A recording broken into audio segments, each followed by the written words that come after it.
GB News is the home of free speech. We were created to champion it, and we deliver it day in, day out. Free speech allows us all to explore and debate openly the issues most important to us, our families, and of course, the British people. Having challenging conversations to enlighten each other. Which is why we hear all sides of the argument. We are the People's Channel. We will always stand by the freedom to express yourself. On TV, radio and online. This is GB News, Britain's news channel.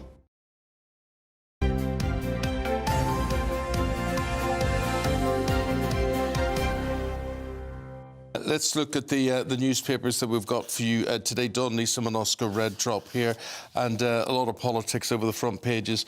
Dawn, a plot to oust the Prime Minister. Yes, indeed. I mean, if you're Rishi Sunak, you wouldn't want to be waking up pretty much any day and thinking, oh, my God, this is going to be a good day. The Sunday papers were full of their plots, and today's papers are not much better. Evidently, we have... lots of people who think he should be out, the right wing of the party, the centre of the party and the left wing of the party. They've all had access to, we're not referring to the latest poll, which is absolutely catastrophic. Catastrophic, absolutely. And Penny Mordaunt is topped the most recent poll of cabinet ministers with Tory grassroots to take over from Rishi Sunak.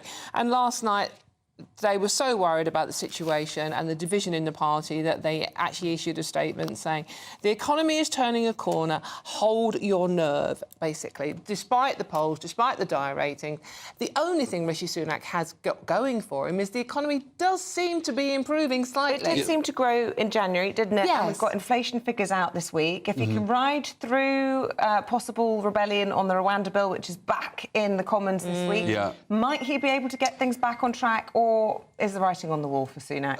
It's a real rock and a hard place. The talk of a summer/May election, in fairness to Rishi number 10, and I think actually in fairness to the majority of Tory MPs, makes absolutely no sense at all. I think the only strategy that you could plausibly come together on is, as we've just gone through there, is hold your nerve, absolutely batten down the hatches, pray for some bizarre miracle, and actually hope that economy turns. Very interestingly, though, a lot of people said it was his worst week as PM last week, and I do think that probably does slightly coincide with the budget, because the budget came and went and zero cut through. There's some really interesting polling in terms of what voters pick up on in the media and what they talk about and what they find engaging, and the budget was nowhere to be seen. Well, there was no bounce back, was there? And I think that left MPs looking at each other going, there was no rabbit, there was no little bit of momentum shift that we're all just praying for. It just didn't come. Who could have magicked up a rabbit? That's my question.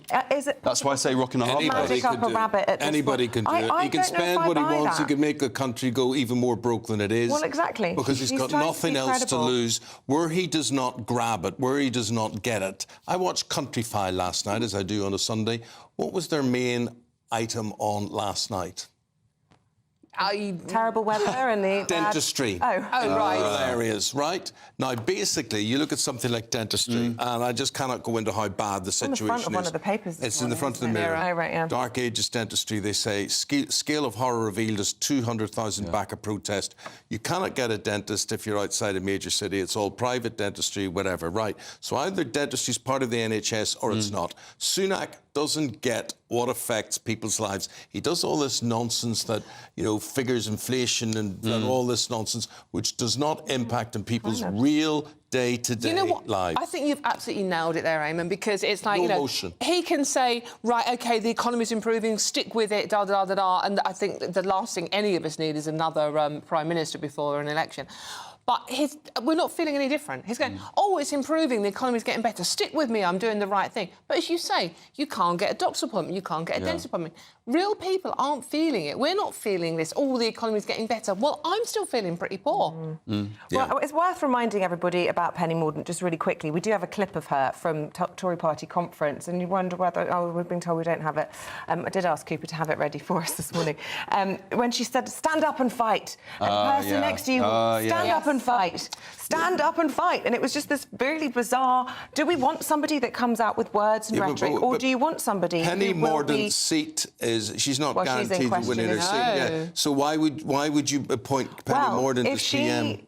suddenly becomes leader, she's got more of an incentive to go against Sunak because she'd be protected. Well, it's meant to be the stalking horse theory, isn't it? So they're using Penny Mordaunt, the right wing of the party, using Penny Mordaunt to get her in, but then really she's not going to be the real leader. There'll be someone else. It's interesting that I think, you know, we can kind of, and you see a lot of, you know, political reporting, and even us now, we can kind of come up with theories. I think the harsh reality is that no one actually really knows what the hell's going on and what the plan is. I was with a few MPs last week, and they are, when it comes down to it, they are absolute, and taps into what Eamonn was just saying, they're desperate for just 3 or 4 really simple things that they can plausibly knock on someone's door when it comes to the election and say, we did this for you. And maybe that's cheaper shopping. Or it can come down to the most simple stuff, but they're just desperate for that. The longer they leave it, the further away that goes, in the sense that they're going to be decimated in the local elections, according to the polls. You're going to have more illegal crossings over the summer, possibly not going to get a flight off to Rwanda. I personally, if I was in a special advisor role, would be saying, go now, let's get this done, because, you know, cut your losses. No, you wouldn't go now. It'd still be hammered. You stretches but it they're out. ungovernable. I mean, how many more by-elections sorry, do you want, if I was Prime Minister, I would say, I'll have this job for as long as I can possibly have it. But he can't be enjoying it. I imagine there are MPs. But it's better than being out of a job, isn't it? Which is what he's going to be. He wasn't having a good week last week, was he, though? I mean, he just proved himself to be incredibly indecisive. I mean, you had the whole Lee Anderson thing, you had the racism row, and there was so much... And nothing really... there's no movement, there's no... What were we talking about? Football managers. I was just going to say, we're both West Ham. Yeah, and there was no drive. Come on, let's do this. It was just like, well, the economy's OK. Oh. Oh, dear. OK, what do you make of what went on in Russia? Tens of thousands of Russians turned out. Putin wins 87% is the poll total for him. Was it ever going to be anything else, guys? Well, he's gone full on Stalin, hasn't he, basically? I mean, there were 3 other nominal candidates on the voting paper, but I mean there was no. I mean, you know, what was it? 87.8% of the vote went to Putin. Well, and the others better be very careful when they stand near windows or have a cup of tea. It's just like it was a show election, wasn't it? I mean, it was a foregone conclusion, demonstrating to the West that he is a fair leader. I mean, it's absolute rubbish. And our Defence Secretary used exactly the same language as you did there, Dawn. You know, the That's modern day. For me, more than I don't know him. who's more. Who should be more concerned by that? But a modern day Stalin, exactly that. And I think it should do for voters, for the government in this country, watching him on that stage, winning that election, should be a reminder, and that we can absolutely continue to support Ukraine. You know what? The interesting thing about this story as well, it's actually the 10th anniversary of annexing Crimea today. Is it? Yeah, absolutely. And we did nothing then, Isabel. I know, that was half of the problem that we're facing today. And watched, but and we're also getting tired of what's happening in Ukraine, and that is why, you know, we're in more... It's very easy for the Defence Secretary to come out and say all of that, but actually he failed to get more defence spending out of the Chancellor in the budget, didn't he? And he's just had his jet blocked, a Russian missile threat whilst he was in Ukraine. I mean, he personally knows how dangerous it is. Yeah, and I think to be really uber cynical with the way things are going within the Tory party and all the horses, kind of stalking horses and people having ambitions, I think he actually had quite a good week last week. Grant Shapps. Yeah, he did. Apart from all of the personal threats. Personally bad, but I think... Apart from nearly getting blown up, but I mean... Yeah, cynically, there's something helpful in that for him. Yeah, because he did have a good week. Well, he's in the running as well, though, isn't he? Well, indeed, exactly. How consoled are you both by knowing that the Princess of Wales has been spotted out and about at a local farm shop? Woman goes shopping. That's the splash. Basically, yeah. I mean, obviously, it's Catherine has been spotted at the local farm shop in Windsor. There's no pictures of her, but the eyewitness said she looked healthy and happy. She was there with William. It's her favourite shop, evidently, near to where they live. And it's a sign that she's on the mend, and she is scheduled to go back to work on the 17th of April as the kids go back from their Easter holiday.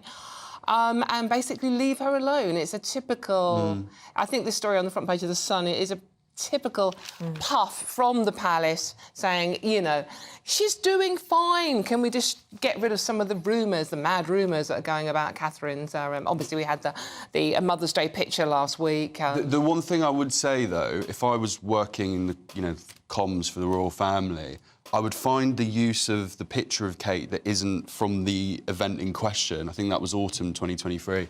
I'd be like, guys, that is doing us no favours exactly at what all. Eamonn said Just this morning. help us out here. Yeah. Because the conspiracy rumours are 99.9% of them completely ridiculous.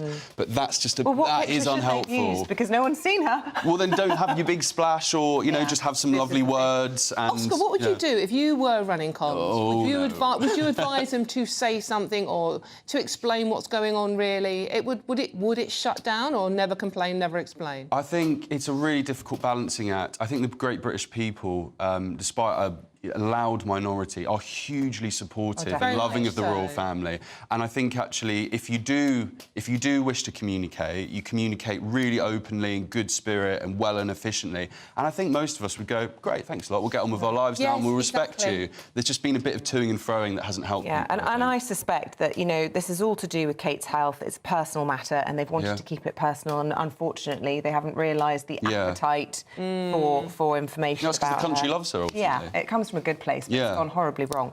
Migrants push London's population to a new high, and we're talking that of 10.1 million people living in London alone. Bear in mind there are 1.5 million people live in Northern Ireland and another 3.3 million in the Republic of Ireland, so that leaves about 5 million. That's double the population of the whole of Ireland. Wow. It's mad, isn't it? It's just like, I can't believe there's that many people. And it's like, it's surged after the rise in migration, reversal of the COVID era. Remember, we had the race for space during lockdown, where everybody wanted to move to the country because they wanted fields and fresh air and away from other people. And now that's being reversed. People are moving back into the city. And, of course, we've got the migration issue. We've got record legal migration. So, and people are choosing London to live. Not to move on from the story, but my massive bugbear about London at the moment is, like, nightlife. There's been a few articles about lame London. I'm so glad you knew what that... Yeah, lame London. Yeah. I don't... It's so depressing. I mean, you can't get a drink after 10 p.m, you know, half 10, 11 in London. Well, you can come around for a cup of cocoa with me and Eamonn. It's not quite the same. And dressing gowns on and has slippers. Has not recovered since the pandemic, and it's a really big problem. And I've got, you know, I grew up part of my time in Liverpool, and it's not really an issue there. There are other major cities. I've got someone from Birmingham that I'm close with, and they say exactly the same. It's actually all right. You can get a drink late on. So what Seems is to be a bit of a London issue. Well, we've got a nighttime czar as well, haven't we? Paid at vast expense by the taxpayers. I mean, what's she doing then? Don't know. Have to ask her. Yeah, get on the show. Ants are a tasty source of food, Dawn. Come to my house. I just found some. Are we out of time? Yeah. Oh, right, we're out of time. Sorry. More ants later. Oh, we've got 25 seconds. Save that for next hour. OK, guys, thank you both very much indeed. That's Dawn Neeson and Oscar Reddrop there. Your views, GBViews at gbnews.com. Glasses gone. Here's Craig Snell with your weather forecast.